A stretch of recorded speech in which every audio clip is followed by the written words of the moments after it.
başında canlayık mı çiçeğinde Bekrim al bişinde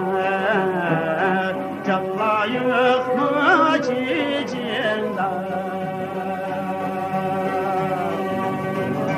Bilsem arminim yoktur can hükmü cavne Birden tırsam kişiyen doğuyay Bekrim al uğral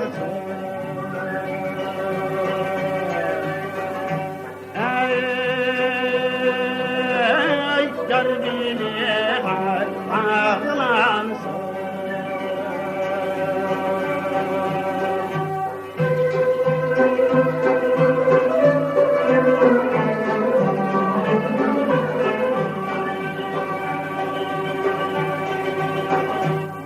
Şiirin üttüm ben Nakşam niye canladım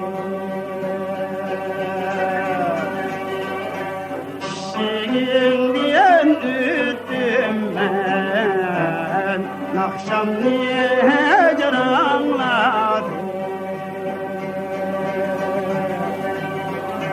Bir çımay sen kalırdın oy can hükmü cavne Calani kılanlav tey Bekrim al